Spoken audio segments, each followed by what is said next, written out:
Hello, everyone. Thanks for joining us tonight for our football analysis and player development webinar. You're very welcome. My name is Joe Turley from a company called Performa Sports. We're based in Northern Ireland, where we specialize in sports analytics, really linking it to coaching and player development. So for us, it's very much about a learning process. So we're delighted to be able to share some insights with you tonight with a talented lineup of speakers who've had their own journeys going through coaching processes, analysis processes, and working with players and coaches at all levels. So there's something for everyone in the group here tonight. So it's great to see a good mix of coaches and analysts from different levels and indeed different geographies. Always good for learning. I'll really just be your host for tonight. So as we work our way through the presentations, if you do have any questions or something strikes your attention, please do drop it into the Q&A. I'll try and put all the questions together at the end. And we've put some time aside to do a panel Q&A, so to develop that, a bit of a discussion around some of the topics that have been covered and plus points of interest that you put forward. Some of the presenters may ask questions as well of you as we go through. So if you want to chat back, you can do chat response as well.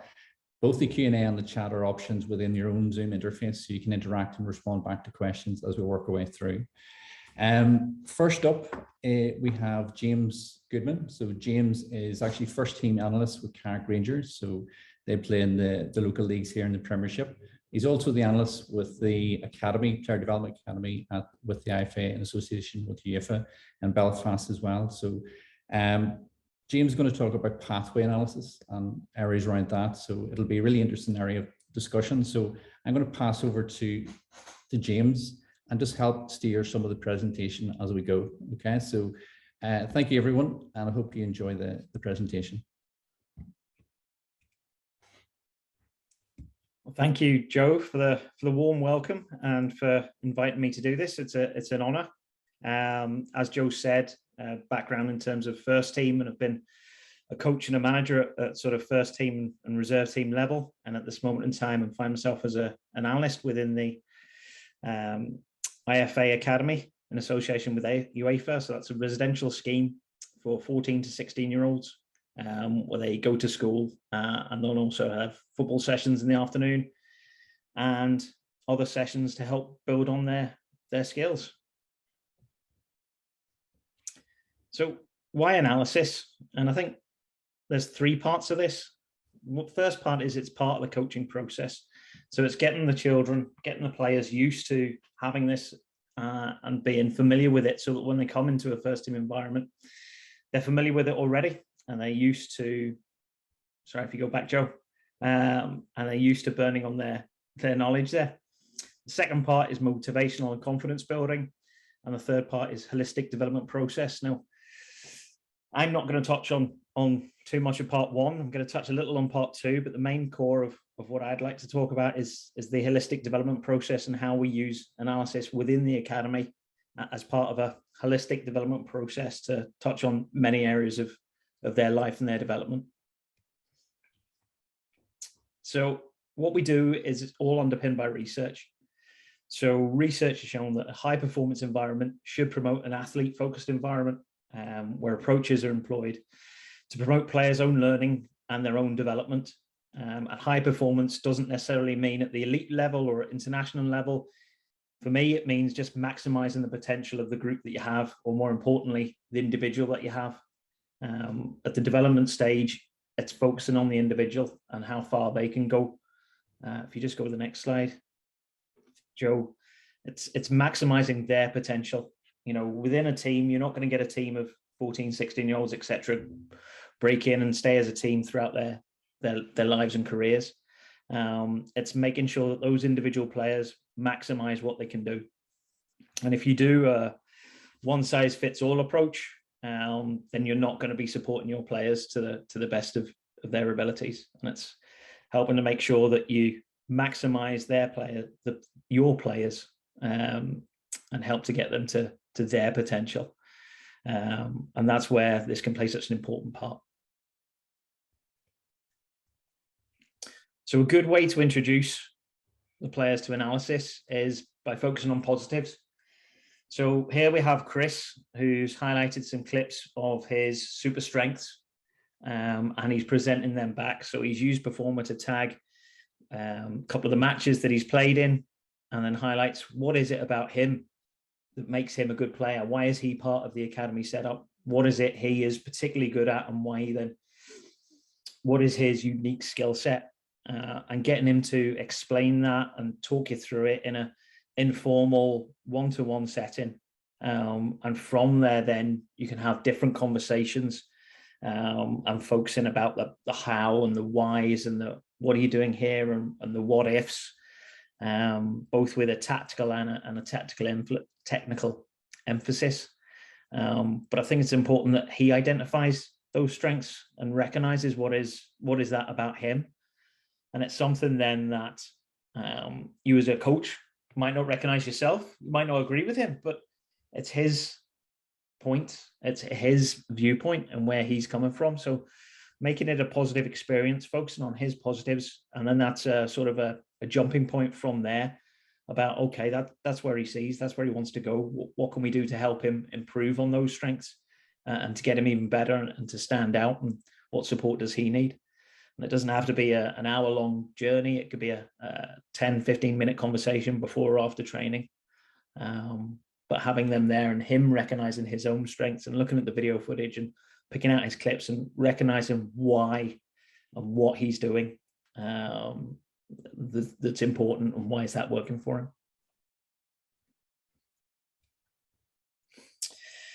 Once you've introduced the sort of analysis aspects, it's a case of what are the desired results? What do you want to achieve? So it could be motivational and confidence, again, reinforcing those strengths, increasing the confidence, making sure that build the player up into a better version of themselves. But ultimately, the wider purpose is to help players solve problems on the field and at key moments, so under pressure.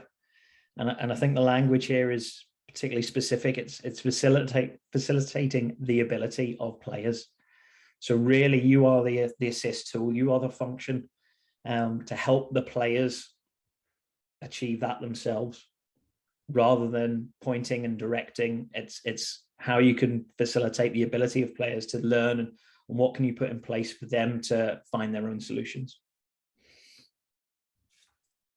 Go ahead, Joe. And again, this harks back to sort of a reflective practice process, and it's found to be at the heart of all experience-based learning theories. And experience-based learning is anything, it's doing. So it could be, in our context, it could be training, it could be playing, it could be coaching as well. So it's important to get all those three assets so that the coach takes part in reflective practice as well, and what they're doing and are they meeting the needs of their players. But also the players give them opportunities to reflect on not only the matches that they play themselves, but also the training, whether that be technical side of things, whether that be the tactical side of things, will that simply be through effort? Are they doing everything they can that session to make themselves a better player?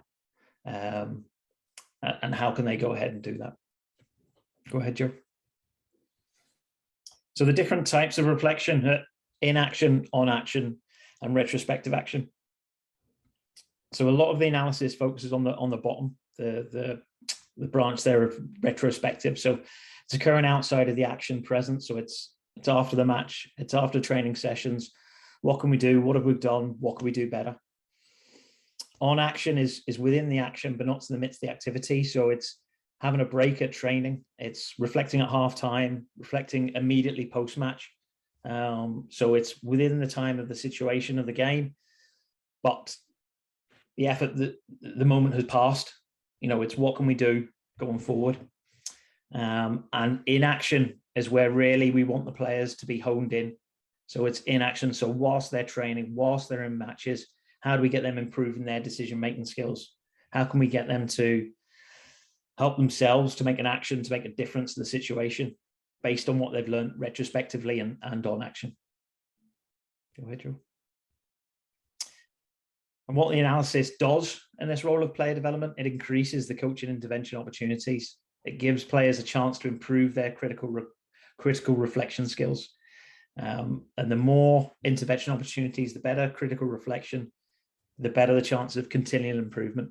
Now we've got a nice straight line graph there. Recognize that everything improvement's not always straight line, and you're going to have dips, you're going to have curves. But over the full scheme of things, if you do increase the intervention, you do improve, you do get the continued improvement that you're asking for. The types of feedback is important, because I think most players know, most coaches know what happens in the results, what's the outcome. It's gone out for a throw, it's 1-0, we've won the game, we've lost the game. But what's important to recognize when we're reflecting and when we have these coaching intervention opportunities is the knowledge of the performance. So what is the process that has caused the result? What is the how? How have we achieved this? What's the why? Why have we been able to do this? That's the type of detail that we're looking for when we're going into those coaching intervention opportunities, when we're looking at and asking players to critically reflect upon their performance. It's looking at the process rather than the outcome. That's just highlighting that we need to really control the controllables. We can't control the final score of a one-off match, but we can control the process, which gives you the best chance of succeeding. So that's especially important in a development environment, when you're focusing on the individual to improve, when you're focusing on players to learn and to get better and to get better and to get better. It's not the score that's going to define that. It is going to be the process and how we're going to get there, why we're going to do that, what are the technical skills that we need. When we're looking at process over results, it's important to remember that in sport, it's difficult for coaches to observe and remember all the key events that happen within a training session or a match. It's even more difficult for players to do that. They're in the middle of the action. They're emotive. They may be suffering from fatigue. They may have a vantage point that doesn't suit looking at the whole picture. They could be concentrating on other aspects of play. So performance analysis can really create an accurate observation and recall tool, which is important for improving future performance. And I suppose then it leads on to go, what are the key learning points? What are the key coaching points? What is the key learning of that session? And really then performance analysis supports that learning process. So some of the barriers that we can face when implementing this would be data, finding reliable data upon which to reflect, which Performa Sports does a great job in providing that and making it accessible for all. Otherwise, you might be looking at just simple pen and paper, and you're looking at key critical incidents. Available footage, I think, though, with VO and other such brands and the availability of camcorders and some willing parents, available footage does come into hand. Time is a big one, and I'll circle back to that. And mindset is a really important one, which I'll touch on shortly. But I think if you do overcome those barriers, you still need to reflect on what the critical incidents are that the players or the coaches need to reflect on. So it's got to be underpinned by an overarching coaching philosophy, or at the very least linked to a coaching session or topics that you've done. Otherwise, it'll become sort of a paralysis by analysis, which I've seen video clips put together of sort of underage matches, and it's focusing on 20 coaching points within a 10-15 second clip. It really is important to reflect on what you've done. What is the philosophy? What are we looking at and concentrating on particular areas? Otherwise, you'll branch off and go some completely different routes. So focusing and keeping it simple, looking at the coaching philosophy, what does that go down to? And then what does that link to recent coaching sessions and what we've been working on and how have that taken onto the pitch?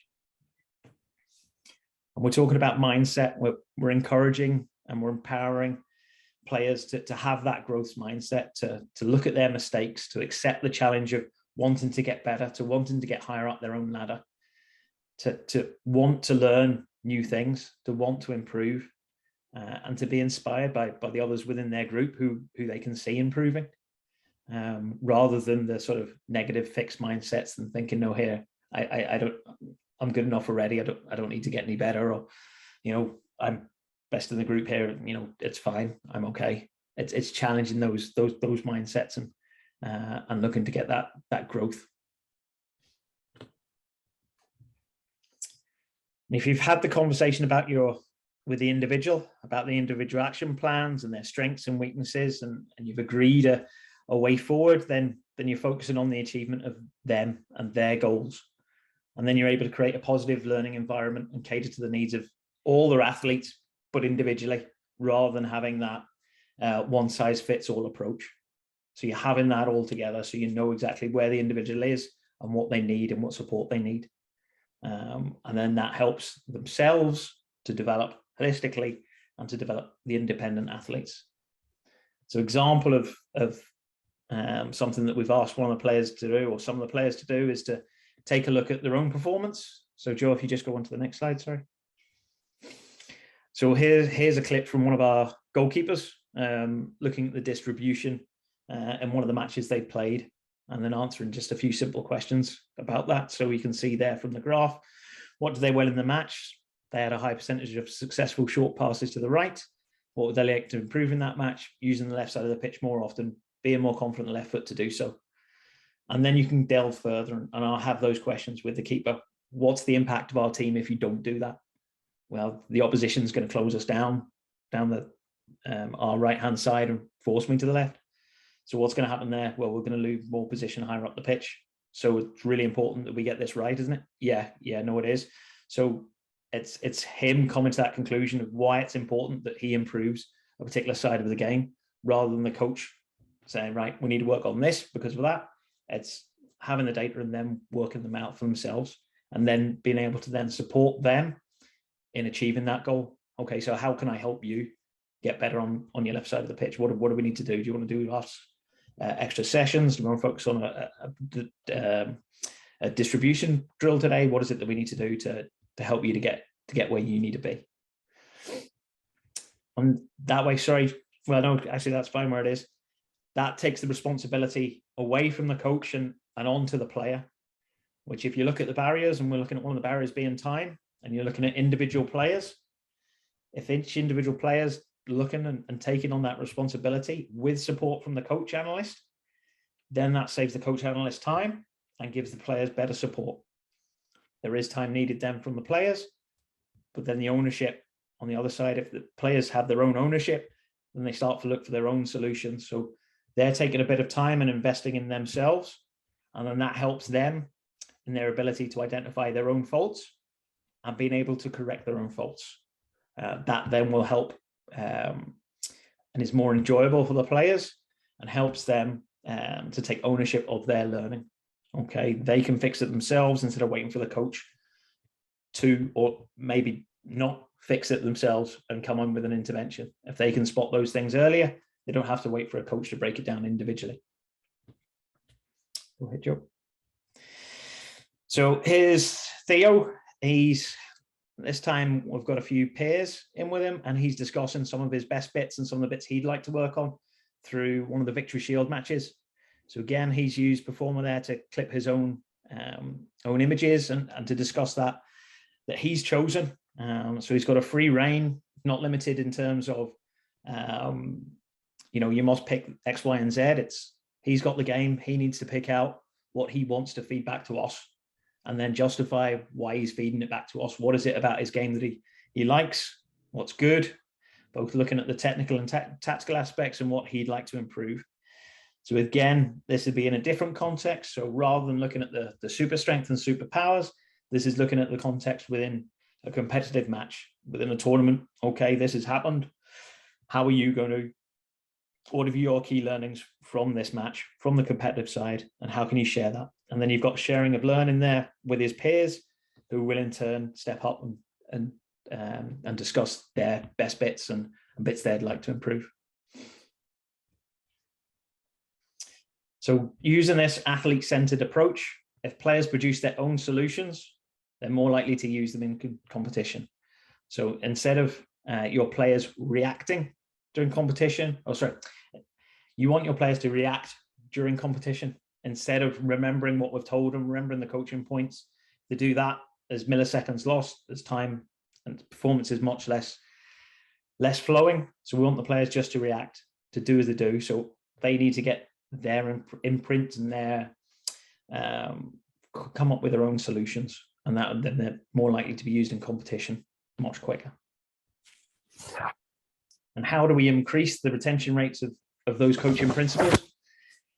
Well, I use this model, try to get as many of these layers into analyst sessions as much as possible. So yes, there are some parts there where I'm at the front of the room and I'm sort of in a lecture scenario and providing a few topics like I'm doing today. There are some audio visual elements where we'd use some video and some clips. But most of what we're trying to is demonstration, is discussion, is getting them up and having a chat, is to get up and look at themselves and analyze and tag, and then present that back. And as you can see in the last scenario, teach others. So learn from other people's mistakes. Maybe you're another fullback in that. So Theo being a fullback, maybe there's another fullback going, yeah, actually, that's really good. I need to put that into my game. So then we're teaching others, or then they're teaching others within their group, within their peer group, how best to move forward.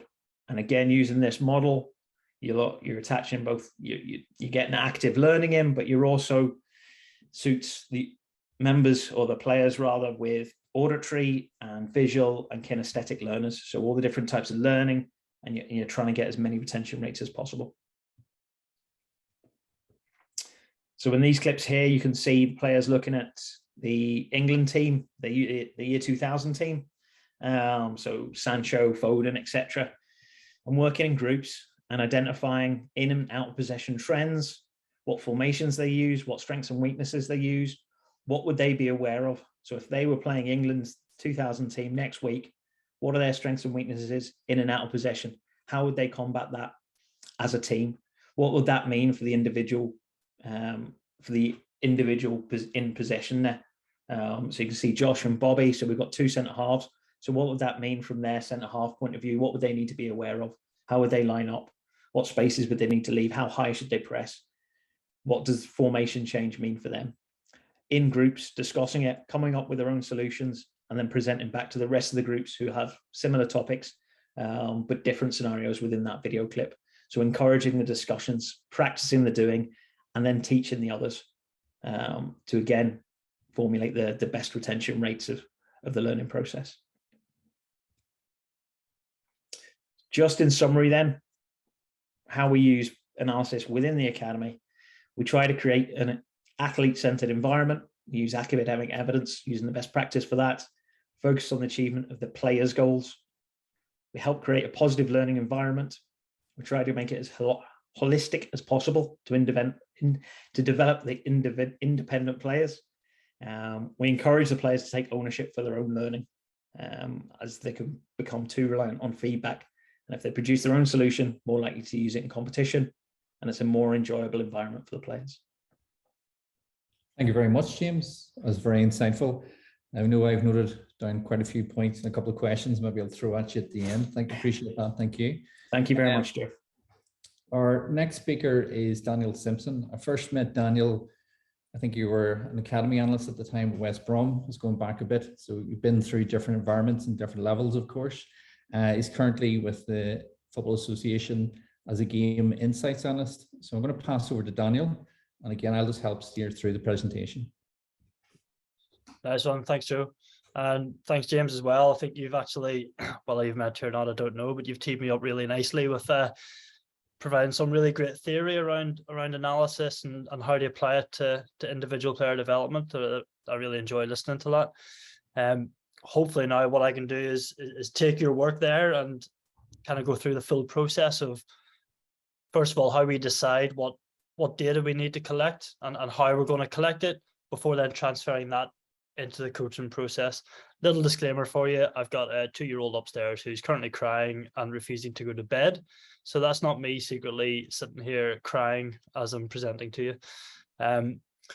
But what I would like to do now is kind of make this more about you guys as learners, as analysts, as coaches, rather than simply me coming on here and presenting some stuff. I'd like to try and make it as real for you guys as possible. So as we're going through this, I would encourage you to think about your own current experiences, maybe some of the analysis that you've done in the past, or some of the processes that you're currently doing, and maybe some of the sessions that you've delivered as coaches and analysts. So I'd like to kick off just by throwing a question out to you. And I'd love it if you guys can just throw some stuff into the chat here and see what you come back with. Because ultimately, if we can't answer this question, what's the point in doing it? So why do we collect data? Or why do you collect data? And what can it be used to inform? So a bit of a two-part question, but it'd be really fascinating to see what you guys come up with. So don't be shy and just throw some stuff into the chat. Kyle, James, Joe, feel free to do the same. Okay, so you've one there for year-on-year comparison. Yeah, good one. So can be used for benchmarking. Yeah, okay, we're getting some good ones through now.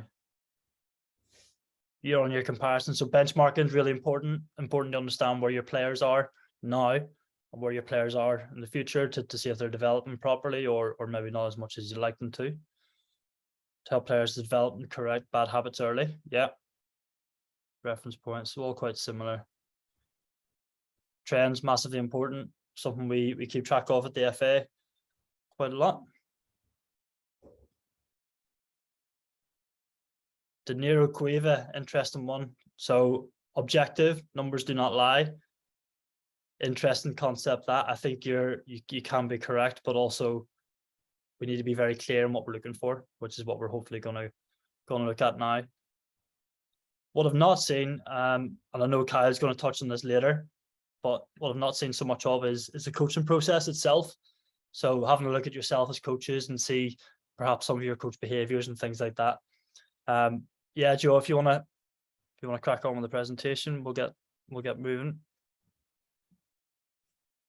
But there's some good answers there, and ultimately what it shows is that there's a real range of things that it could be. So some of the other ones that I've been thinking about here are opposition analysis. And James, you touched on that excellently when you're mentioning about getting individual players and groups to have a look at opposition strengths and weaknesses, because ultimately that can help them buy into your strategy as well. Player comparisons we've had, recruitment could be another one. But what I'm going to talk about today is more around how it can inform your practice design. So can we start to make sessions a little bit more game realistic? Now, there's many different reasons to practice. So you may put on a session just so if it's a group of young children, it may just be to go and have fun and socialize. It may be to get physical benefits. It may be technical, tactical, or preparing for an opposition, preparing for competition. I'm just going to talk about making sessions a little bit more game realistic. So what we need to do, the very first thing we need to do is collect some data. But before we get to that point, we have to think, well, what question am I trying to answer here? This is probably the key to everything that you do. There's always something that needs solved, which is going to drive our process. So what is that question? We're going to use an example shortly around counterattacking. And we can talk more about that shortly. The second thing there is what data is available to me. So is it something that I can actually collect really quickly? Now, we're quite fortunate that we can use data providers such as Opta, Stats Perform, and all sorts. But is there some stuff that you might see? You might see in the media. It could be on Match of the Day. It could be newspaper articles. Is there some data there that might help me and is easily available? And what do I need to collect myself? So is it something that's going to give us a bit of an edge, something that we can't get as easily accessible? And this doesn't always have to be things that you collect yourself. It may be your players that collect it. So James, again, back to some of the stuff that you were talking about there, but also it could be your assistant coach. It could even be the parents on the sideline. So count how many crosses off the right foot this player puts in, for example. Lots of different ways of collecting data. But for me, the absolute key here is, can we determine some very clear working definitions? Now, that's fine. If you're working on your own and collecting data yourself, you might afford to be a little bit looser with this. But when you're presenting it back, you need to be very clear in order to gain an accurate insight to what you're looking for. And also, if myself and Joe, for example, are collecting some data, it's really important that we're looking at the same thing, just to ensure accuracy. something here, which at the Football Association, we're becoming really big on now. I think in times gone past, we always looked at the game. So what does the game of football look like? 11v11, looking at data and saying, okay, this is how it might inform practice design. This is how we might be able to improve our players by looking at the likes of Ronaldo, looking at players at the top level of the game, how are goals scored. So watching match of the day, seeing how goals are scored in the Premier League gives you really good insight. But how relevant is that to your players? If you're working at the Premier League, it may be very, very relevant. However, I think it's really important to understand the environment in which you're coaching in, where you coach and where your players play is really important, because if we can understand this, we're not exposing our players to aspects they're too uncomfortable with, or putting them in situations that are too demanding, but situations that can stretch them and provide some benchmarks of where they're currently at. So ultimately, it's really important, and I would encourage you, as we go through this, like I mentioned, I'd encourage you to think about how some of this might apply to you, might apply to the players that you're working with, because I've no doubt that a lot of you will be working across lots of different age groups, lots of different abilities, hopefully a good mix of male and female as well. And just on that, we'll now talk about a research project that we've done. So we've recently looked at the Women's Super League and looked at the last 2 years and based it around counter-attacking. We've also done the same for the men's, and we've done some data around the FA Cup. But what we're going to do here is just use this to provide some context as to what we're trying to achieve. But again, I'd like you to think more about the process than some of the data being provided here, because I'm going to throw some data at you. The data itself is almost possibly irrelevant to you, but the process of how we get there and how we apply it, I think will hopefully be interesting. And the process itself can then be applied to any topic. So it could be crossing, it could be centre mid overloads in a like a 4-3-3 system, or even developing technical ability within our younger players. But when we started this project, this became really interesting, because the first thing we had to do was determine what is a counter-attack. And this is what we've come up with as a group within our sort of game insights team. Some of you will agree with this, some of you won't, and that's perfectly okay. We've changed this 4, 5, 6 times until we came up with one that we were happy with. So when we're collecting the data, we're all singing from the same hymn sheet. So we say counter-attack, fast and direct attack, occurs from transition consisting of minimal passes with the purpose of creating a goal-scoring opportunity before the opposition can recover their defensive shape. Now, we watched a lot of counter-attacking goals in order to come up with this definition, spoke to many, many people, and this is what we've kind of settled on. So we've got a little video example for you, which will hopefully bring it to life. So what is it? So we'll play slow, and then afterwards we'll play it all the way through. So fast and direct attack from transition. Transition is the key here. So we're saying all counterattacks must start from a transition. You may think differently. Consisting of minimal passes. Here we've got one. I think this is your sort of classic counterattack, where the ball's one deep, it's flipped in behind. We go and score before the opposition can recover their defensive shape. So that might be before they can get their back four intact and maybe start to force play wide. But again, classic counter-attack in this example, where it goes from back to front really, really quickly.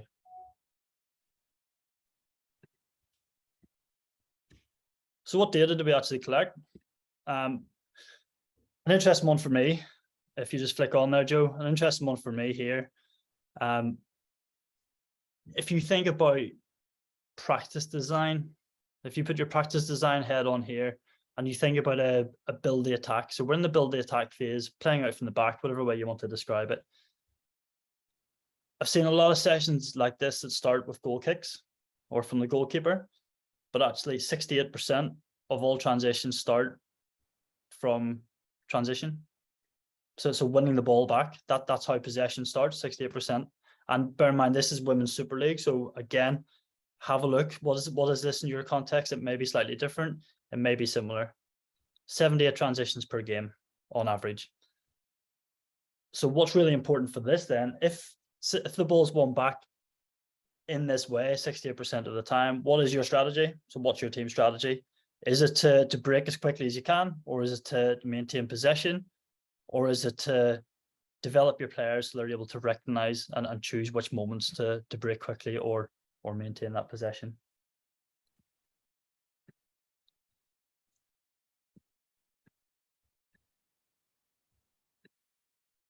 Just some quick figures around the WSL. 413 goals scored, 69% from open play. 16% of open play goals were scored from counterattacks. Now, what I find really interesting here is the number, again, is almost irrelevant. So I'll come back to my previous point about stats don't lie sort of thing. 16% can mean very different things to very different people.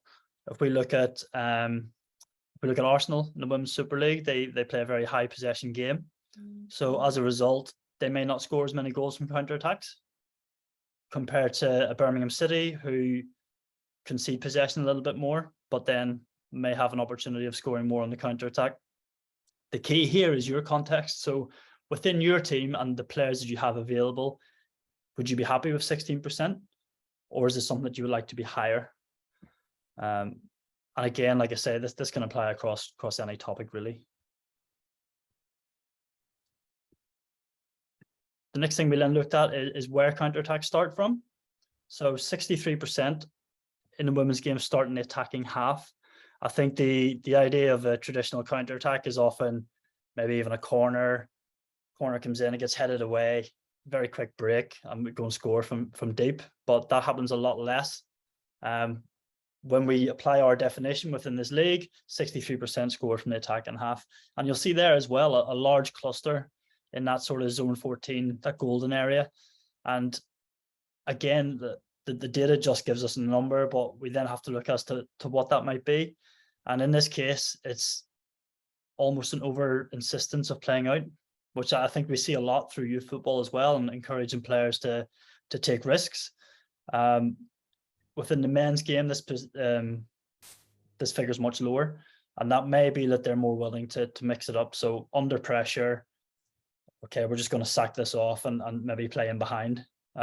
Whereas we're seeing more of an insistence to keep playing out from the back and stick to the philosophy rather than mixing it up just as much. An interesting one, and again, very relevant when we think about counterattacks and we think about practice design, is 74% of the counterattacking goals that we observe. So I must mention this is all based on goal analysis.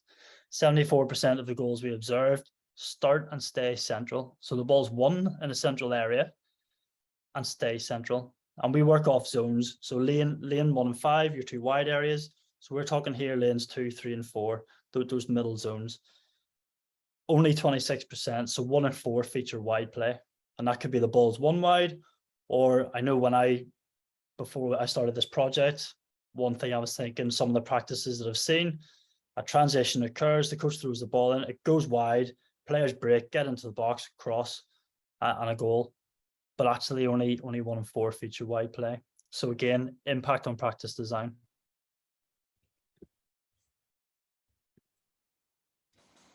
And just to go through this quickly, so does this challenge some of your beliefs? One of the things that we looked at in terms of creating a definition was, do we put a time limit on it? Which is, again, something we hear very often in practice design. Okay, you must score within 10 seconds, otherwise you lose possession. But it's not like that. So we can have counterattacks. So the highest we've seen there was 15 seconds. Now you might be thinking that's a long time for a counterattack. How can that be fast and direct? How can that be a counterattack? But when you look at that example, it took a long time for the backline to recover, opposition to recover, and actually it was a very clear counterattack.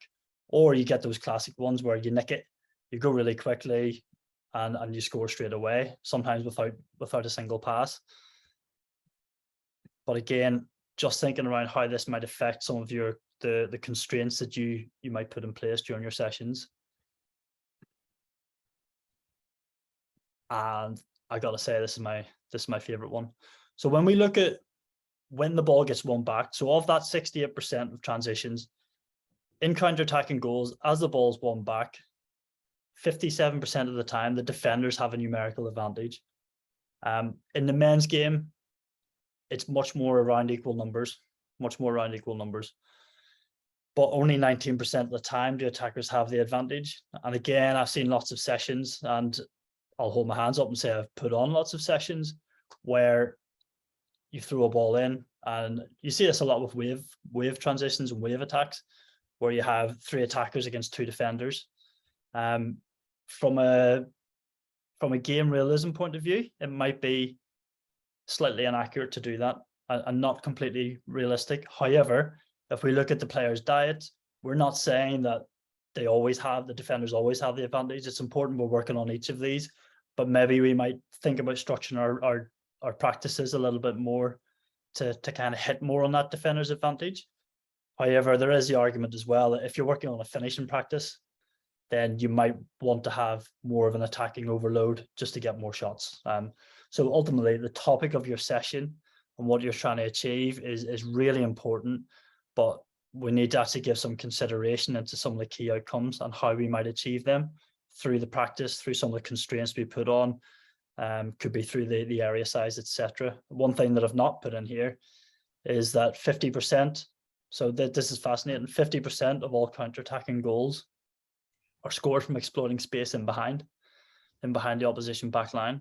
So as a result, if you're putting on a counter-attack in practice, you got to make sure you're getting space in behind, whether that's creating a longer pitch or whether that's encouraging the opposition back line to really attack and stay high that then creates that space. I think we've now got a couple of examples for you. So just before you play it, Joe, this basically just brings together some of the data you've seen. And again, the data in terms of what we're talking about is a little bit irrelevant, but I mean, obviously it's accurate, but the process is really important. So when we look at that, let's just have a little look at applying some of the data to a video. The aforementioned Fleming, the Canadian international. Ball's won defensive third in this example. Equal numbers. So we applied this to all clips, all the goals that were scored, and this is again really key. Attack starts and remains central. Intervention from Van Havermaet in midfield, and now Dean Rose with options either side. We'll full back out of position, defense trying to recover. Rose gets it back. They worked it well for her, and ready. That's a really good goal. It's a stunning strike.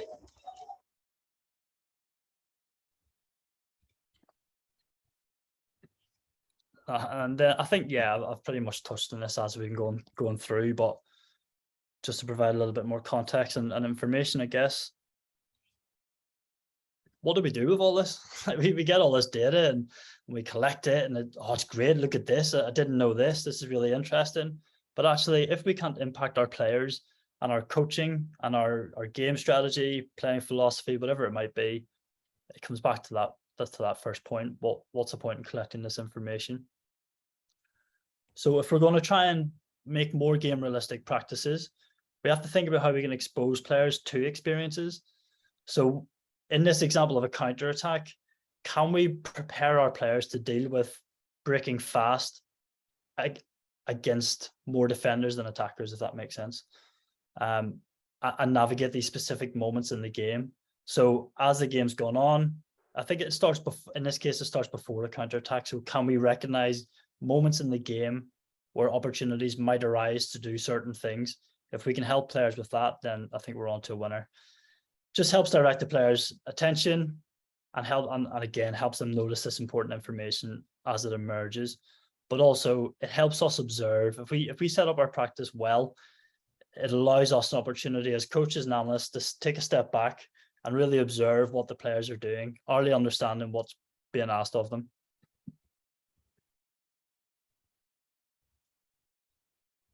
And then just a little practical example for you.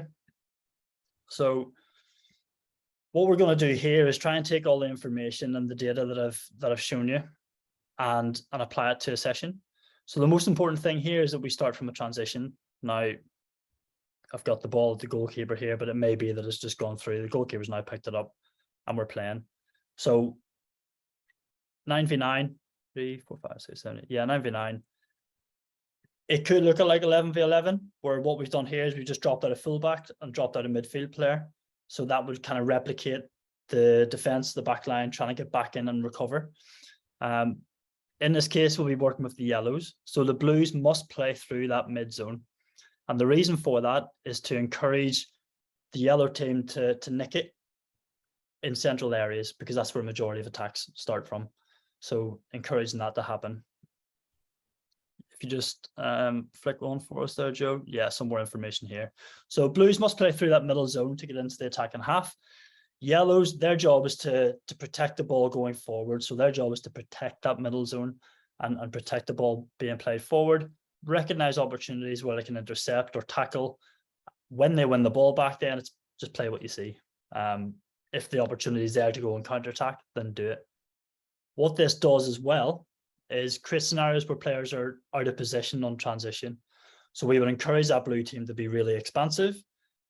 As the yellows win it back, there's a good chance that a 2v3 situation will occur and opportunities to go and practice those counterattacks. And again, because of that, can we try and get some space in behind to exploit? So in this example, it's 18-yard box to 18-yard box, but I understand it's not as simple as that for everybody. We may only have half a pitch to work with. So it's important that you try and make this work for you. And yeah, just some last things to consider. We've spoke very heavily around counter-attacking and transition, but again, these principles I think can be applied to any topic and anything we're trying to achieve. But what is your strategy? So James, you mentioned earlier about it comes back to your coaching philosophy, and what we're trying to achieve might be different to what a different team's trying to achieve. What are the individual collective attributes required to be successful? So first of all, what does a player need to be successful in this? So if it's counter-attacking, that first pass is really important. So you may need a player who can really think forward, play forward, and maybe quick players to get in behind and attack. You might not have that. So how might that look for you? And again, I encourage you just to think about what does it look like in your environment. And if I can leave anything with you here, it's the game's not the same. The game is not the same, whatever level you're at. It looks slightly different in every context, whether it's age, ability, or gender, and many more things. So I would encourage you to keep looking at your environment rather than the match of the day. Thank you very much, Daniel. It's brilliant. And that's my quote for the day: is the game is not the same. So I'm going to use that if that's okay. Appreciate that. Some really good points there. So we're on to, last but not least, our final speaker, Cal Ferguson with Ulster University. So an A-licensed coach himself, very experienced coach analyst working at different levels. So I'll pass over to Cal. Great, thank you. Thanks, Daniel. Thanks, James. It's been interesting to listen and try to piece together how everything's going to fit with the presentation I'm going to give. And hopefully some of the discussion will underpin that. Daniel's talked about purpose and, make it suit your environment. I'm going to talk about the clarity of purpose and how important that is at the outset. And I think one of the questions you had asked earlier and the response was around the data doesn't lie and the objectivity behind that. I'm going to talk a little bit about how the objectivity guides and narrows down and filters the information. The subjectivity comes with your interpretation, and I'll go through a little bit of a process for that and different environments. And then I'll talk about the importance of reflection that James has discussed already, and the communication. It's great having this information. It's great having the data and the evidence. It's how you then present that to players and get players involved. So we'll talk a little bit about that learning process, of how analysis can fit in that learning process. And I always like to start with this idea of the difference between knowing and understanding. Any fool can know. The important point is to understand. If you understand, you don't just know what's happening and how it's happening. You know why. You know how that's going to differ depending on the opposition. I remember, I was a coach a lot before I started moving into coach analysis. And the one thing that used to frustrate me was when players or coaches would say, it worked last week. Why is it not working now? And we did it before and it was successful. It's not successful now. And that's all about understanding the context and understanding the process. So again, Daniel talked about the bespoke approach, knowing your environment. I like to talk about clear objectives. And if everybody, the coach, the players, and the backroom staff are all aware of your clear objectives, you all know your capabilities of your players and your resources. And if you've got that motivational climate and there's a motivation behind what you do, the performance will come. But if you don't know where you're going, you might end up someplace else. You might end up focusing on so many things that aren't important. I'll give you an example from my past where one of the early times I was tagging games, we tagged turnovers. And the outcomes of the turnovers we tagged was where it happened on the pitch, the attacking zone, the defensive zone, or the midfield. One of the reports I give to the coach said that we didn't win the ball back at all in the attacking zone. And he said, well, why is that? What's happening? Are we lazy? Actually, we had to remind ourselves the coach philosophy was when we lose the ball, we don't try to win it back. We sit back with a low press. So we should never have won the ball back. Otherwise, somebody was doing something wrong. And that's about cutting out information that's not important. Focusing on the bit that is important here and making sure everybody knows what they're trying to achieve. And one of the bits I'll come to later on is how to break down the minutiae of the detail where the data has led you to somewhere. The video is giving you an interpretation of why and how it's happening. And then you can break it down and start to create scenarios in training, which will help you make your game plan and your system of play. And that comes to Simon Sinek's work about the importance of why. We know what we want to do, potentially. We work on how on the training pitch all together, all the time. It's the why. How many times do we have the conversation with our players about the why? How many times do coaches have that conversation? I've had conversations with coaches and we've broken it down to that small detail. And that's where the rich conversation comes that helps me as an analyst. It's a rich conversation that helps them to focus on what they need to prepare for the players. That detail is really helped by analysis. And I'll talk about that why here. And this is really an example. And this is from a leadership example from Frank Dick, where in Sport England, where he's doing a presentation around the importance of leadership and what good leadership was. I take this from a different position, and I take it very much from the importance of understanding. We're going to discuss Ronaldo and his understanding of his role and how that would have been helped by analysis and on-field understanding. If you can play that, Joe. You will know this character, Ronaldinho. Yes, very famous football player, one of the greatest players in all time, certainly of his generation, certainly the richest in his generation, entitled to have a giant ego. And he was asked, what's your role in the team? And understand this, when I was looking at this to begin with, I was thinking, I must find out what the essence of being a great team player is. And this is what I looked at. My role in the team is to create plays, to provide the last pass before a goal is scored, to assist. To assist? Ronaldinho? This genius? He's an assistant? I don't think so. This is my role. To put a teammate in a position to score. That's my biggest concern. So when I train, one of the things I concentrate on is creating a mental picture of how best to deliver that ball to a teammate, preferably leaving him alone in front of the rival goalkeeper. So what I do always, before a game, always, every night and every day, is to try and think up things, imagine plays which no one else will have thought of, and to do so always bearing in mind the particular strengths of each teammate to whom I'm passing the ball. So when I construct those plays, in my mind, I take into account whether one teammate likes to receive the ball at his feet or ahead of him, if he's good with his head and how he prefers to head, whether he's strong on his right or his left. That's my job. That's what I do. Oh, so here, let me ask you a question now then. You know, I said I was looking for teamship. If I was looking for a pretty good description of world-class leadership, would it actually be any different than that? Thanks, Joe. If you want to just move on from that. Now, the reason I say that is Ronaldinho, top player in the world in the past, he doesn't just get to that level. He has an understanding of his role in the team. He then is able to break that down to understand the capabilities and the strengths of his own teammates and the opposition. And at that point, he's able to put them together. That just doesn't come with his own knowledge. That comes with analysis. That comes with his intuition. That comes with his innovation.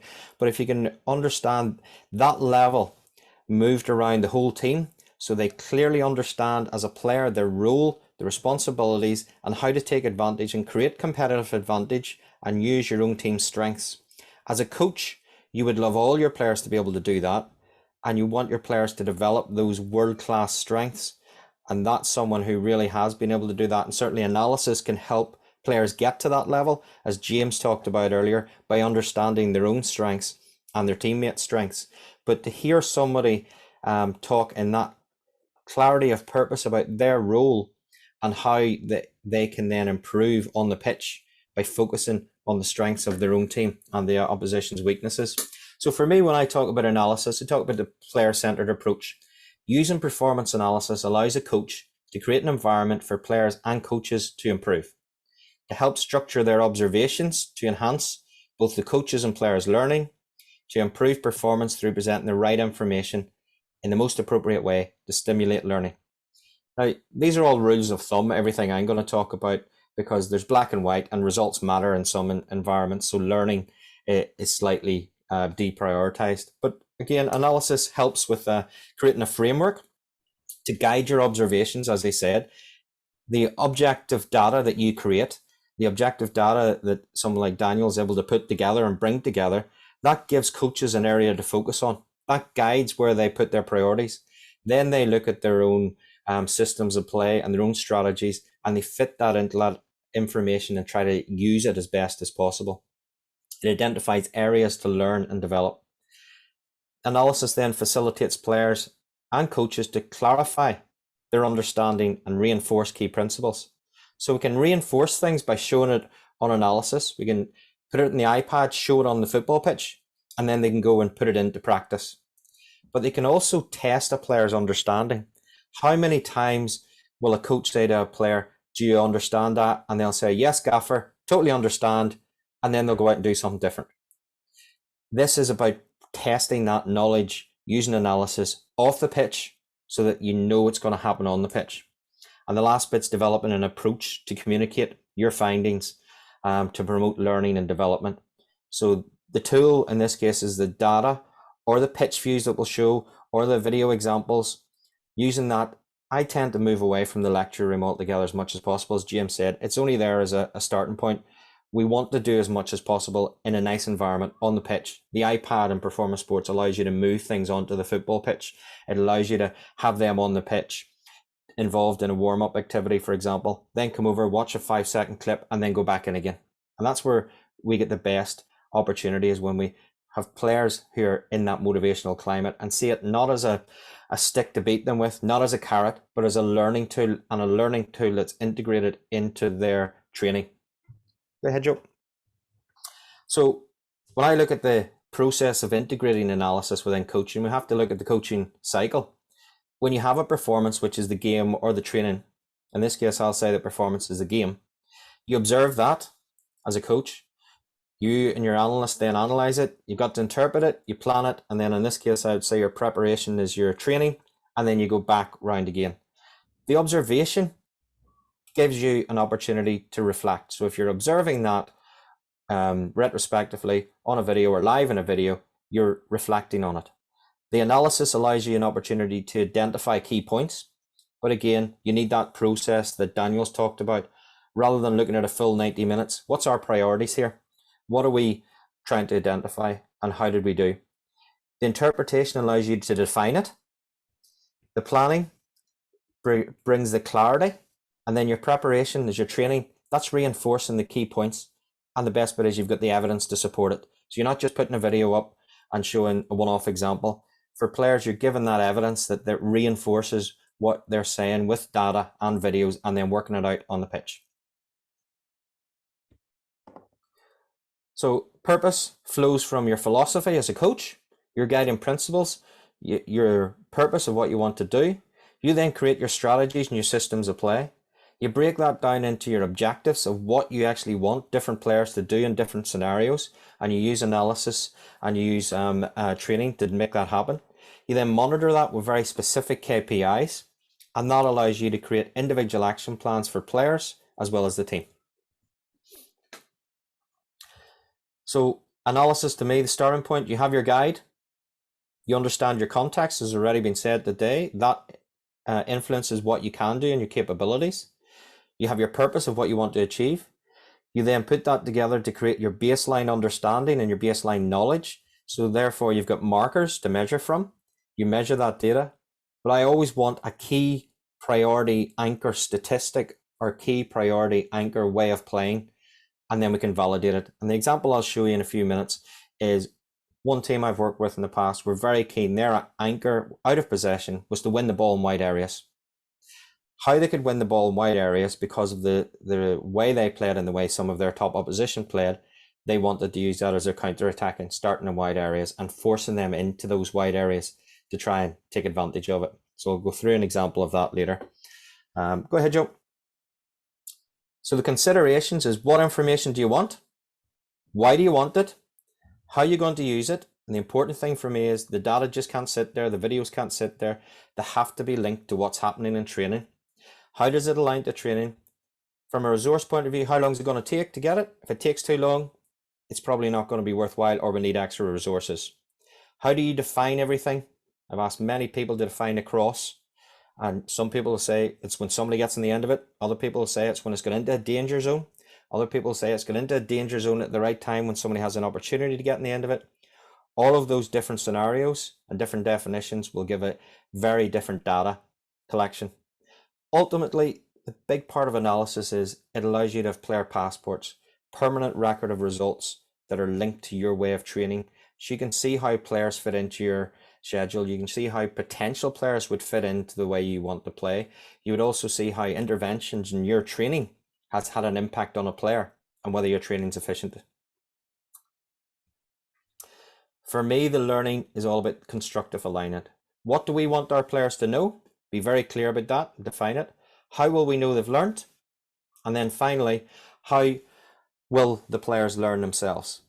And to come back to some of the things James has talked about, it's like we use this at university level. You can't teach or coach one way, provide feedback in a different way, and then assess them separately.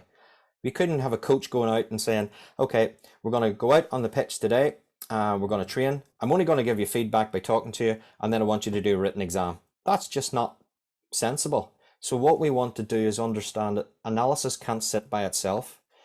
We need to integrate analysis into the coaching process. We be very clear about what we want players to know. We do it on the football pitch. We then do it with analysis. We integrate analysis and the training together. We try to check how the players have learned by measuring that. And we then see how the whole process is worked out by assessing it on the pitch, as well as giving them an opportunity to demonstrate their knowledge by talking through things on videos. Go ahead. The anchor stat is important because we want to focus on the 20% that will make the 80% result impact. There's so much noise, there's so much we could do as coaches and analysts, that 80%, but it's only going to make a 20% difference. So we need to find out the most important priorities and focus on that to get the 80% result. So when I'm doing analysis, I tend to look at how can we do things more efficiently in terms of our process. That's both for the analyst and the coach. How can we make things more effective on the pitch? How can we get better results? And how can we make a big impact? If we can do all three things of those and just smooth it out and polish it, we can make small incremental differences as we go. So in terms of the process, I'm going to give you an example, very quick examples of talent ID. Bespoke to your needs. Use statistics that are based on the way you want to play, not the statistics that are just broad and open. We can look at live and post-game tagging, and we'll show you examples of pitch views that can be used live to make a difference at halftime. The ability to demonstrate knowledge and test understanding, we'll show you an example of that. That's a big thing for me because as a coach or an analyst, especially when you go into that room, in a video room, in a lecture room, the coach tends to do all of the talking. I want to change that when I'm doing analysis and doing coach analysis, is that the coach does very little talking and it's questions for understanding. I'll show you how to an example of how we reinforced a key point. We've player development, obviously, gaps that we can identify, aligning theory to practice, so how our training and our matches can be more efficient, and then coach and player behaviors. I'll not go into coach behaviors too much tonight, but just to say, when a coach, you can video the match, you can also video the coaching session. You can look at tagging different coaching behaviors, how many times a player is given praise, how many times the team's given praise, how much instruction, how much silence you're using. Is it group feedback? Is it individual feedback? Is it pre-instruction? Is it concurrent instruction? Is it post? That gives you an idea of the type of coach and the type of motivational climate you're creating. But we'll not do too much in that. But quick examples to go through. Talent ID. On the left, Trent Alexander-Arnold. According to this Opta data, Trent Alexander-Arnold was one of the poorest in terms of his pass completion rate. If you're and I'll go back to the slide a few minutes ago, if your philosophy is keep the ball at all costs, the Brendan Rodgers style of the ball is very important, keep it, he probably doesn't fit in too well to that team.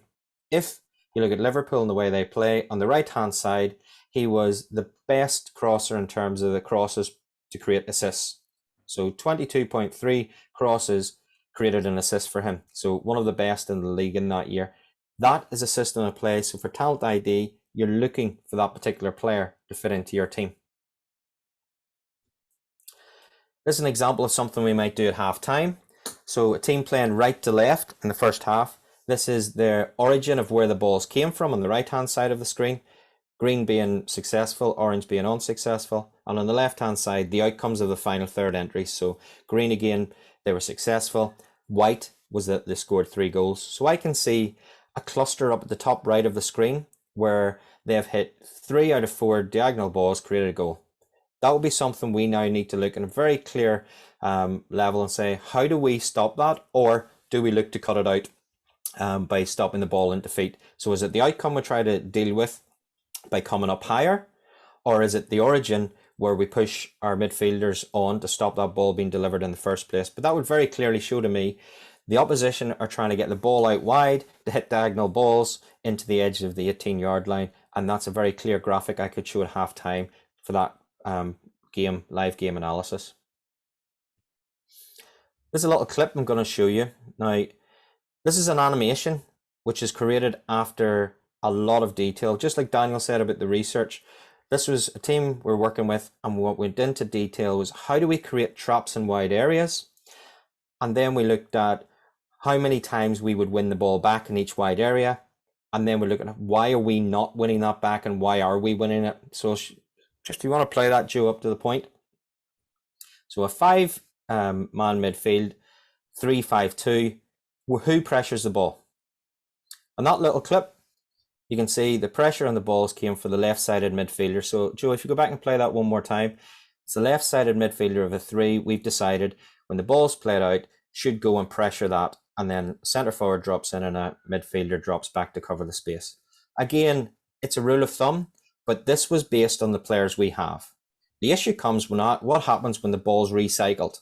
So we identified from statistics that when we were actually winning the ball back quite well, when it was coming down one side and we created that trap, we were losing the ball a lot more when it was recycled. And then we had to look on the videos at why that was happening. We had to look at moving that into scenarios of talking to the players what their strengths were, thinking about what could be improved. And lastly, then we had to move it onto the pitch and walk through the scenarios to find out it's not going to work if it's recycled because the midfielder is going to be too far dragged over. So in this case, what we've done is moved it, and the pressure comes from the left wing back, which means the left wing back in the top of the screens pushes on. The left-sided midfielder now drops in, the attacker drops in, but now you'll see a big difference in the back line that the 3 centre halves have moved across. That's not going to suit everybody, but that worked because we used the data to look at how many times we won it back. We identified it was working enough for us in a range we were happy with when it was on the one side, but when it was recycled, we were losing it too much, so we had to look at a difference. And that's where we move from the video and talking as a coaching team onto the training pitch to put that into action, to find out the scenarios and find out what our players were comfortable with. Thanks, Joe. Another option is to put a clock on the screen. If you're looking at some of the stuff Daniel's talked about getting back into position, coaches I've worked with in the past have asked for a simple clock to be put on the screen. And the coaching point is the need to get back in quickly. And we can do this live in training, and we can have a monitor on the sideline, and the players can see it and go back over and have a drink of water after 4 or 5 waves of doing this and see how quickly they've got back into position. We can do it in the matches. We then look at the coaching points of how to return when out of pressure, when out of position. The decision as to where to return. So do you always return to the same spot, or do you have a look around and see where other players are out of position and prioritize? I can't just drop into my spot because there's a bigger danger from another player being out of position, so I'll drop into their spot and somebody else will have to drop into mine. And the decision is who to call. Who do you then shout and say who's the cover? So it gives you the opportunity to see who the leaders are. And in that case, we throw out the technical and we focus on the decision making. And that's where you've used data and you've used videos to your point. Then you're looking at the decision making of the why and how. Okay. So getting towards the end, this is now training to match comparison. This is a very simple drill where there's an interplay in the middle of the park. It goes out wide and we're looking at the movement of the front two into the box, but we're also looking at the player creating the ball, creating the pass. And there's things we're looking at here is the ball speed, how that impacts the ball control and how the body shape of the player crossing the ball, and how that information should allow the attacking players to guide their decision as to what to do. So if it's a ball in towards the end of the 18-yard line where it's fast but not too fast, where the player can run onto it first time, we will have an option for them, which is hard and low between the goalkeeper and the defence. If it's a little bit too close to it's a little bit too much speed on it, the attacker should know, hold out, he's going to have to take a touch, or she's going to have to take a touch based on her body shape. Now we maybe hold a run towards the edge of the 18-yard box. If it's further down towards the edge of the byline, now we know they're going to have to take a touch and it's going to have to be a pullback, and that's where we want to see switches of play. So we get those coaching points by looking at origin and outcome, and we actually assess the effectiveness of our training by having a simple camera up at training like this. Thanks, Joe. Just go ahead. So when I put this all together, we look at the options for learning. We've had our performance. We've had our observation, we've analysed it and interpreted it. The analyst will feed back to the coach and the coach team will plan. Then there's feedback to a player. And that's where, if you go ahead, Joe, just hit it again, that's where we need to look at how we create this triangle between the analyst, the coach, the coaching team, because we need to have more than one-way feedback. It can't just be telling. We need an opportunity for players to come back and talk to coaches and to demonstrate their learning, to reinforce things, to check understanding. But a manager at the top level is busy. A manager at a grassroots level could be even more busy when they're having to carry out every job around the club. So how can we make sure the analyst, the coach, and the coaching team, there's a way for the player to talk to the coaches and give their view and to check their understanding, so that before we go into the intervention, the training, we have a good idea that they understand what we want them to do. Then we do a training analysis and repeat all that again. And then we do our preparation and our match. Go ahead, Joe. And that's the importance, is that if we can do this, as James said at the start, we want to move from that retrospective reflection, which is doing things after the event and learning from it, but not being able to do it at the time. You've then got the reflection on action, which is a halftime team talk potentially. But the bit we want is that players understand things on the field. They can see it happening and they take action on the field to make a real difference. But that won't happen with one-way communication. Two-way communication between the coach and the player, maybe. Three-way communication with the player, the coach, and the other players are involved in regular discussions. That's where we get that rich movement towards reflection and action. And again, when talking about communication, this is important for me, is that there's always a place to tell and set out the key objectives, but can we move more towards the push? and the pull. So if it's the push, solving someone's problems for them, we're telling them, we're instructing them, we're giving advice. Can we go to the non-directive, helping someone solve their own problems? Now there's a place for the push side where you're having to make very key parts to the game. This must happen. This is the instruction. This is what we're doing. But to get the level of understanding, we need to move to ask questions for understanding and awareness. Summarize, paraphrase, reflect. That will really help the players learn, and the coaches for that matter. In terms of validating the process, I look at quantity and quality, effort and effect. How much time did it take? What did we find? How did the information get used by the coaches and inform coaching? And what difference did it make? That decision making and planning and outcomes based approach allows you to validate your process and re-evaluate the process as you go on. If it's taking too long, if it's not making a big enough impact, we need to prioritize things because we've limited times in training. And lastly, as we said, there's the objectivity that slims down and guides. The analysis provides the objectivity to narrow down the coachable moments. You always need the coach's perspective based on their input and their philosophy. It's not an exact science. It's a rule of thumb, but if you can understand your own scenario, your own resources, what you want to achieve, and you have a really clear clarity of purpose, and then implement analysis and coaching as a one as opposed to two separate entities, that will be a good starting point. Thanks, Joe. Thank you very much, Kyle. That was great. Lots of good detail and points in there as well. Okay, we've reached the end of the presentations. Thanks for sticking with us. We're just going to move on to a short period of Q&A. If you have any questions for the guys, so we can maybe build it up as some topics of debate. If you don't mind, maybe I might kick it off. Obviously, the coaches in the group, they're coaching maybe different age levels, different environments, different levels. One thing you've all touched on is the role of the player and maybe how to bring them in. Is there any advice you'd give to a coach of a club generally or a team starting out? Because obviously it doesn't suddenly happen that a player can stand up and present or feel comfortable within a peer group. You know, there's lots of peer and social pressures that kids face today, and indeed adults face as well. Is there any things you've learned yourselves, either having played or now you're coaching or the analysts, that you would give as maybe points of advice even to start with? And that's open to you all, by the way. Maybe start with you, James.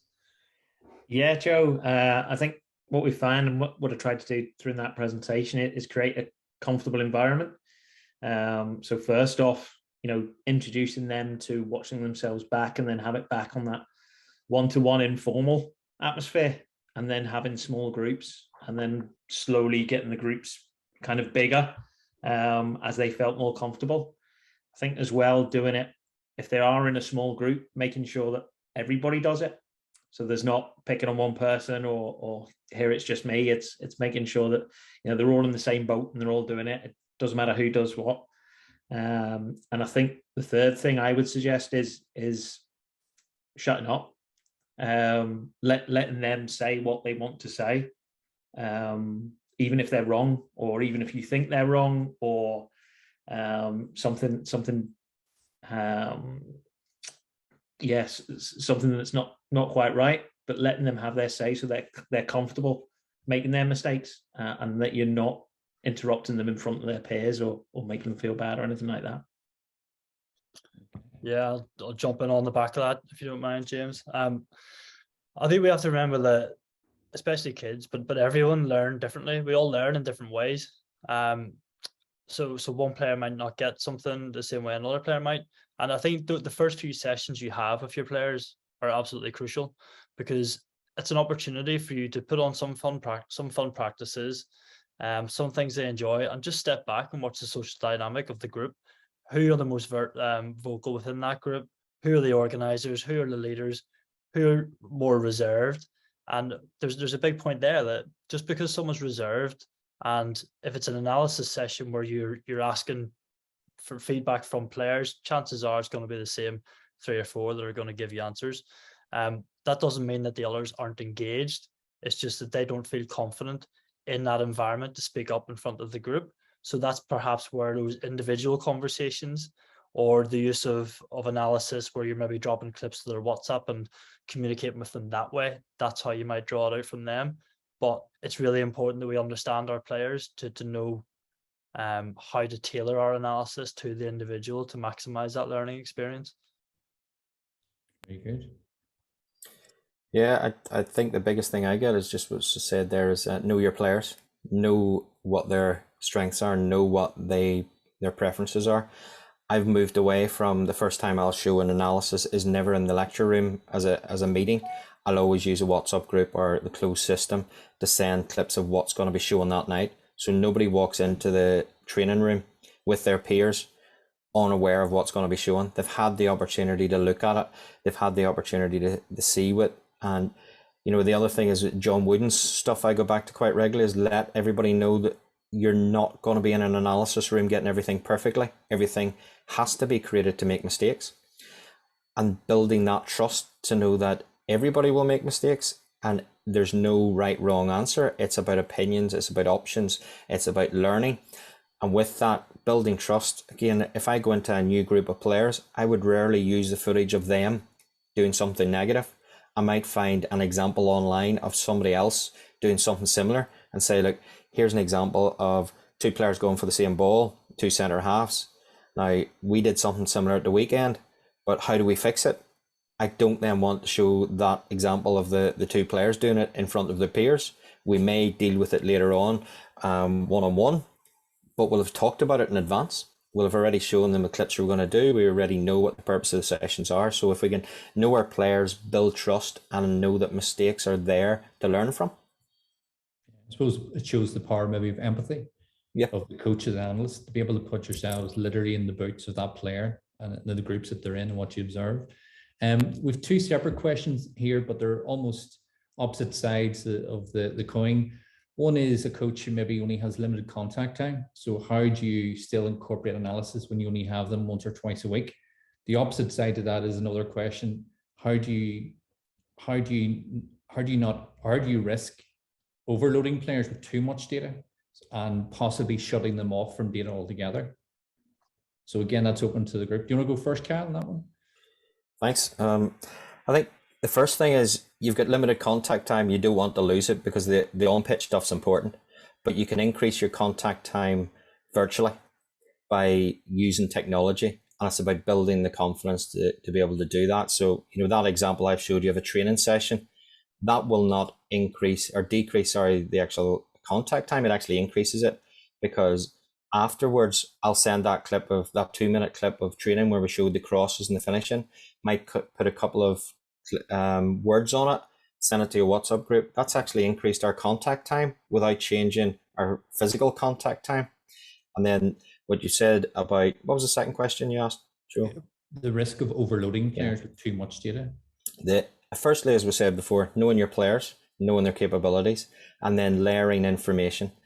You've got to know the players and say, right, there's one or two players, we don't want them to change too much from what they're doing. You know, when I was a player, I was the water carrier. My job was to do something very specific, which was to win the ball and pass it to somebody else. I didn't need too much analysis to tell me how to do that. Whereas the Ronaldos might need a lot more analysis to show them very specific detail. But you layer that information, you don't just throw it all on them at once. And that's where that anchor stat and anchor focus comes in.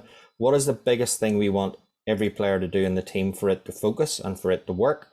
That's the piece we're going to start with. And the other thing is the time. If it's pre-season, you can throw a lot more at players. If it's a week or a day or two before the game, there's blinkers on because we're focusing on a game and it has to be just reinforcement. So the timing is very important as well as to what and how much information you pass on. Okay. Yeah, it all comes back to context, doesn't it? I think everything we do comes back to context. So we're saying there, and I think the example you're using, Kyle, is a competitive team. But if we're looking at we just want kids enjoying the game, then we might just send them out some clips of them doing really good things. If it's young players, we just want to get them used to seeing themselves. I think in terms of overloading players, get their buy-in first. So be specific in what you're looking at. Make sure it's for them and it's not just general stuff. So I've seen examples before, and I'm sure I'm guilty of it myself, sending out passing stats, for example, that's just completely irrelevant, tells you the same thing as we told them last week. Can we be specific to their objectives of what the players are trying to get better at, which will be agreed with them, agreed with the coach and agreed with them, so it's specific. And then there may be opportunities for conversations to drop in some other stuff, but as long as you've got their buy-in, I think that will help with that. Kyle, you made a great point around the lack of contact time. What's important? So we're all going to sit here and advocate analysis because we've all got analyst backgrounds, but actually the time on the grass is without doubt the most important thing. And there will be times when that's all you've got, so that's fine. Or it may be in the depths of winter where the pitches aren't great. We haven't got as much time. Maybe we've now got 2 groups training on one pitch when we normally have 1 group. That might be an opportunity to jump into a classroom for 10 minutes and show some things. So it's just being adaptable to different situations, I think is the key there. Yeah, no, I'd agree with that. The only thing I would add is the different types of players have different types of learning styles as well. Some of the players will want to watch a whole match. Other players will just want to watch clips of themselves. And other players might be more select about what they want to watch. So, for example, goalkeepers might want to look at all the shots they faced or all the crosses they faced. And I think, likes of Performa would look at that on an individual basis, and you can have those online playlists available there for players to dip in and dip out of, and have 2-way communications, 3-way communications, using the virtual platform rather than take away any pitch time. I think that's where a simple questionnaire almost sorts that out. So as soon as you start working with a group or new players into the group, a simple questionnaire, come up with 5 or 6 questions of how they learn, what they like best, what do they enjoy about training, what do they enjoy about feedback.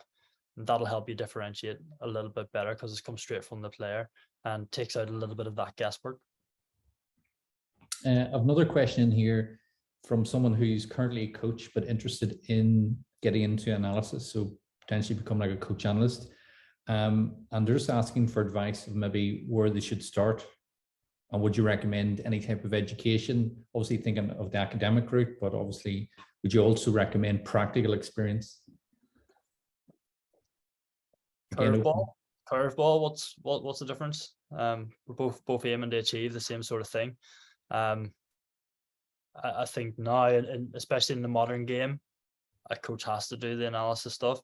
For me personally, analysis is observation skills. If you haven't got those skills as a coach, then you're going to struggle. It's the same for analysis. I think there's a massive crossover.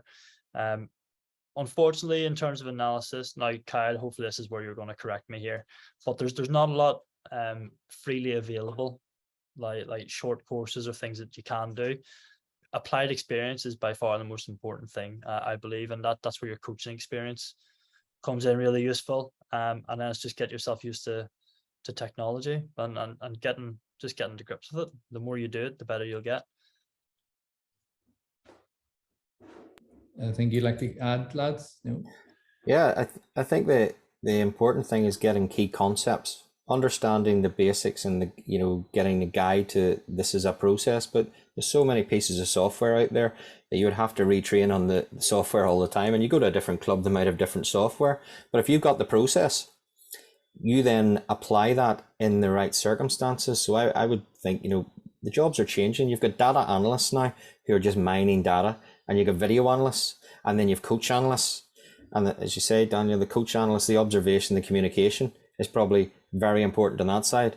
The data analyst can hide away in a room and never speak to anybody, but it's all about being able to mine the data to some extent. And then you've got the video analyst who takes the data and refines it into collecting the right videos. So to some extent, there's so many different processes. At the top level, they're siloed that way, but when we come down the grassroots, you have to do everything. So you have to know a bit of everything. And do you know what? As much as anything else is about your personality, being able to work along with a team of coaches and being able to understand how they work and adapt to fit into that, and a little bit of bringing them along with you to understand how you need to work to get the best out of things. Yeah, no, I'd echo that, Kyle. And I think it's a case of making sure that you're doing it for a purpose, whether that be the individual's purpose, whether that be the coach's purpose, whether that's to you give best value. It's looking at that 80-20 model that Carl was looking at, and deciding where are you going to have most impact? What do you enjoy doing? You know, is it the video side of things? Is it the data side of things? Is it the linking to coaching? Is it the, you know, is it what we've talked about? Which part of it is particularly of interest to you? And then, yeah, get your hands dirty and get started doing it. Get up that gantry in the pouring rain. We've one last question here. It's more related to maybe how we prepare underage players and maybe how we use analysis in that regard. So I suppose maybe at a certain age, when's a good or bad time to start? When does maturity start, I suppose, is the broader question. And how do we use it? But one thing that sort of struck me was maybe in James's example, he's working with an academy, so it's underage players, albeit an elite potential, whereas you also work with a club team, which are adults in one of the local leagues here. So, I mean, how transferable is the key elements that what you do in your role, for example, and what are the major differences? You know, you mentioned process versus result, and I would imagine that as part of it. And then there's also the culture that is wrapped around that as well. So I suppose how I've developed this a wee bit further than the core question, but what are the similarities, I suppose, and what are the stark differences you've seen from youth to a senior club environment? The similarities, I think, would be getting buy-in from players and coaches from both sides. You know, you'd need that. How you go about getting that may differ, but you'd need that in both scenarios. And in terms of the process over results, in the development phase, it's all about process and be less detailed, more positive. I think in the results phase and a sort of first team atmosphere, there would be a bit more push and directive, but still you'd want to have that pull that Kyle was talking about in terms of empowering the players to take on ownership themselves and to find the solutions themselves. Okay. We're coming to the end of the session. Unless anything else you guys want to add, or are you happy enough?